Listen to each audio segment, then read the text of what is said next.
Tyrese Haliburton used to be a skinny nobody back in high school, and now fast forward to today, Tyrese is one of the best young point guards in the entire NBA. So how exactly did he do it?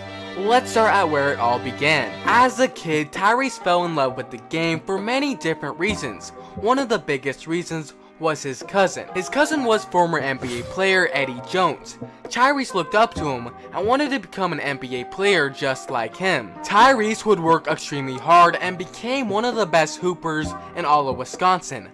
But he would always get overshadowed by his 5-star recruit AAU teammate Tyler Hero. After AAU was over, Tyrese would go to Oshkosh North High School. In his freshman and sophomore season, Tyrese wasn't getting any buzz from colleges or any large media outlets. The only attention he was getting was from local analysts. However, in Haliburton's junior season, this is when the hype around his name started to heat up. He would average 18 points, 6 assists, and 5 rebounds, and won Player of the Year. In his last year in high school, he got even better, and finally, college scouts were giving him the respect he deserved. Tyrese would lead his team to a 6-1 record and would win the state title that year. After high school, Tyrese had several D1 offers, but chose to go to Iowa State because he saw opportunity there and saw an organization he could thrive in. What a lot of people don't know about Haliburton's freshman year in college, he wasn't even supposed to play. The plan was he was going to redshirt that season, but after a couple of injuries, he was forced to play. He also claims the media added the 3-star recruit in college, and he was actually a no-star recruit in high school. This isn't even the saddest part. ESPN had this man's name spelled wrong for the first 2 weeks of the season.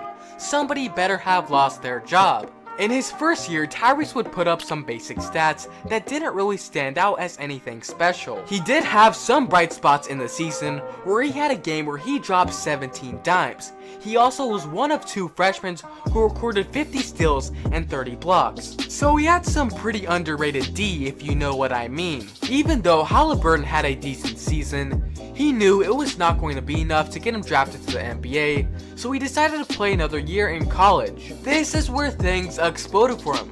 With teammates like THT leaving, Tyrese became the clear-cut #1 option. Tyrese quickly established himself as one of the best point guards in all of college basketball, but then something bad would happen to him. He would suffer a season-ending wrist injury.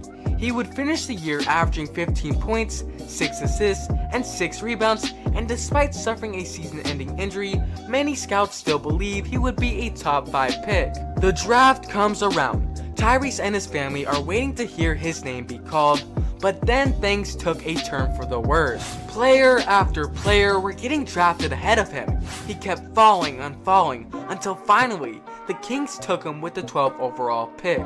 This didn't make any sense. Why did Tyrese fall so many draft spots? Many mock drafts had him in the top 5. Well, several teams said they didn't think he was special enough and didn't see him having a lot of potential. Tyrese shut up the haters real quick and became the steal of the draft. He would have a great rookie season for the Kings. He would finish top 3 in Rookie of the Year and would make All-Rookie First Team. Next year, Tyrese took another jump from his rookie season. He was getting more minutes and was being featured in the offense more than ever. But then 51 games into the season, Tyrese was traded to the Pacers. This really hurt Tyrese, and he said after the trade, he cried his eyes out. He loved the city of Sacramento and the fans that supported the team. All he wanted to do was help the Kings make the playoffs, and they stabbed him in the back. Tyrese Haliburton's heart was full of hatred.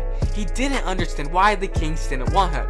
He learned that day that the NBA was a business, but like any grown man, he stopped crying like a baby and got to work. Tyrese would break out on the Pacers. He would average 17 points and 9 assists. His playmaking took a massive jump because he became the main ball handler and wasn't playing second fiddle to De'Aaron Fox. That offseason, Tyrese really worked on his game. He said his main focus was to become more of a scorer, so he did a lot of one-on-one drills to improve taking and making more difficult contested shots. Well, his training must have paid off big time because the man's scoring took a major jump. He would average 20 points and was dropping 10 dimes per game. He would also become a first-time All-Star and was so excited to be there even though he was riding the bench for most of the game. Just to put into context how good he was last year for Indiana, let's take a look at some numbers. Indiana's half-court offense when Haliburton's on the floor is 101.3 points per 100 possessions,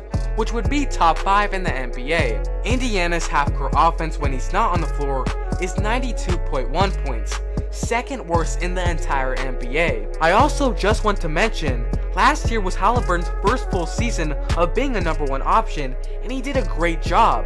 Many people think he's reached his peak as an NBA player, and those people must be on some illegal substances. Tyrese still showed some flaws in his game last year, and he said he's been working on his biggest weaknesses over the summer. Last year, he shied away from contact in the paint, so if he can become a better finisher at the rim, the NBA needs to watch out. This would up his scoring and would force more teams to play help defense, leading to the Pacers getting more open looks from 3. This year, I'm expecting even bigger things from Tyrese.